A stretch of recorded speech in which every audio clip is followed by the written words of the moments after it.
دوستو، کیا کبھی آپ نے سوچا ہے کہ ہم اس بے کران کائنات کا حصہ کیوں ہیں؟ یہ زمین، آسمان اور ستارے کس کے حکم سے چل رہے ہیں؟ اور ہم انسان جو اس دنیا میں چند سالوں کے مہمان ہیں، ہماری زندگی کا اصل مقصد کیا ہے؟ ایسے ہی سوالات کئی لوگوں کو اپنی زندگی میں جاگنے پر مجبور کرتے ہیں۔ جاگنے سے مراد یہ ہے کہ ہم میں سے بہت سارے انسان، بہت سارے لوگ اس دنیا کی دلچسپیوں میں اس قدر کھو جاتے ہیں کہ زندگی کے اصل مقصد کی طرف ہم دھیان ہی نہیں دیتے۔ آج کی کہانی ایک ایسی شخصیت کی ہے جنہوں نے دنیا کی چمک دمک کو چھوڑ کر روحانی سکون کی تلاش شروع کی اور اپنی زندگی کو ہمیشہ کے لیے بدل لیا۔ کہانی شروع کرنے سے پہلے اگر آپ نے ابھی تک ہمارے چینل کو سبسکرائب نہیں کیا تو پلیز سبسکرائب کر لیں اور بیل آئیکن دبانا نہ بھولیں تاکہ آپ کو ہماری ہر نئی ویڈیو کی اپڈیٹ سب سے پہلے ملے۔ یہ کہانی ہے زرنش خان کی، جو 1993 یعنی کہ 1993 میں کراچی میں پیدا ہوئی۔ زرنش نے اپنی ابتدائی تعلیم کراچی سے حاصل کی اور وہ بچپن سے ہی ایک تخلیقی شخصیت کی مالک تھی۔ ان کا دماغ بہت کریٹیو تھا، وہ مختلف چیزیں نئی نئی سوچتی رہتی تھی اور اس کے ساتھ ساتھ انہیں پرفارم کرنے کا بھی بہت شوق تھا،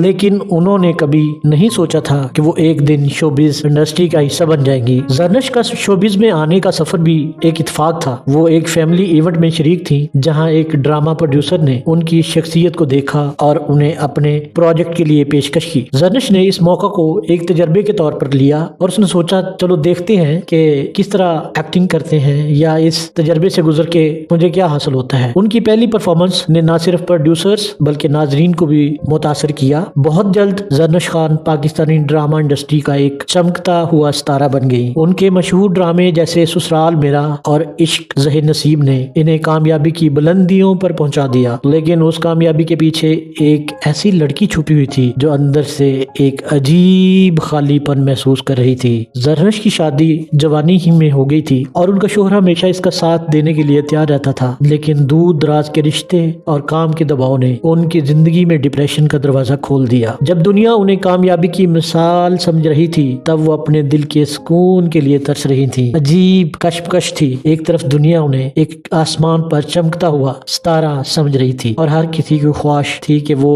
زرنش کی زندگی کی طرح آسمان پر اور اس کی لائف سٹائل کو اڈاپٹ کر سکے، لیکن دوسری طرف اس کی زندگی تھی کہ وہ اپنی اندر کی بے سکونی کے لیے بہت پریشان تھی۔ اسی دوران انہوں نے اسلام کی طرف رجحان شروع کیا، لیکن یہ سفر آسان نہیں تھا۔ شوبز کی چمک دمک اور دنیاوی زندگی کو چھوڑنا ایک مشکل فیصلہ تھا، لیکن پھر ایک رات ان کی زندگی کا سب سے بڑا موڑ آیا۔ زرنش نے ایک خواب میں دیکھا جس میں انہوں نے حضرت محمد صلی اللہ علیہ وآلہ وسلم کا دیدار کیا۔ سبحان اللہ! یہ خواب ان کے روحانی سفر کا جواب بن گیا۔ اسی جواز کے تحت انہوں نے اپنی زندگی کا اصل مقصد پہچان لیا اور انہوں نے فیصلہ کیا کہ میں شوبز کی زندگی کو ہمیشہ ہمیشہ کے لیے الوداع کہہ دوں گی۔ گو کہ یہ فیصلہ کوئی آسان نہ تھا۔ آپ اندازہ کر سکتے ہیں کہ جب کامیابیاں آپ کے قدم چوم رہی ہو، دنیا کی مال و اسباب آپ کے پاؤں میں ڈھیر ہوں، لوگ آپ کو ہر طرف جانتے ہوں، آپ شہرت کی بلندیوں پر ہوں، اس وقت ایک ایسا فیصلہ لینا کتنا مشکل ہوتا ہے۔ لیکن اندرونی سکون اور روحانی سفر کے لیے زرنش نے یہ فیصلہ لیا اور اپنی زندگی اسلام کے لیے وقف کر دی۔ آج زرنش ان لوگوں کے لیے ایک مثال ہے جو دنیاوی اور روحانی سکون کے درمیان الجھے ہوئے ہیں اور وہ فیصلہ نہیں کر پا سکتے کہ کیا انہیں دنیا کی چمک دمک میں ہی رہنا ہے یا روحانیت کی طرف بھی جانا ہے۔ لیکن دوستو، یہاں پر میں ایک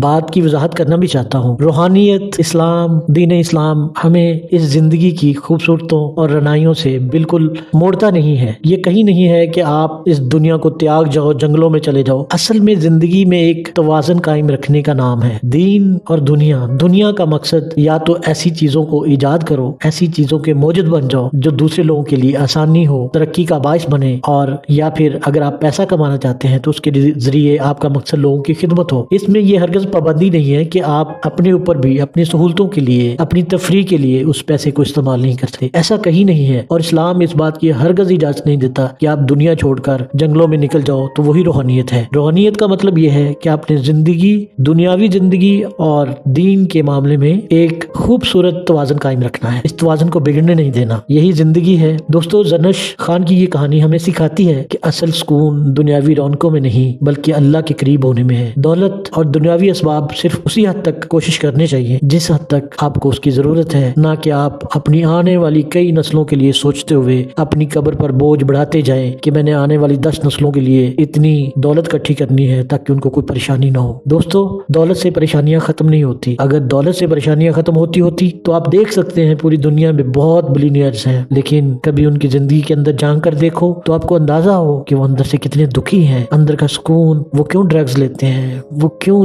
ذہنی سکون کے لیے بہت ساری چیزوں کے اوپر ڈیپینڈ کرتے ہیں۔ تو اسی میسج کے ساتھ، اسی پیغام کے ساتھ کہ آپ اپنی زندگی میں توازن قائم رکھیں، اسلام کو سمجھیں، اس پر عمل کریں اور اپنے دنیاوی نظام کو، دنیا کے سسٹم کو اسلامی نظام، قرآن کے ضابطہ حیات کے تحت اپنی زندگی گزاریں۔ تو کوئی ضرورت نہیں ہے دنیا چھوڑنے کی، کوئی ضرورت نہیں ہے کسی چیز کو چھوڑنے کی، صرف توازن برقرار رکھنا اصل چیز ہے۔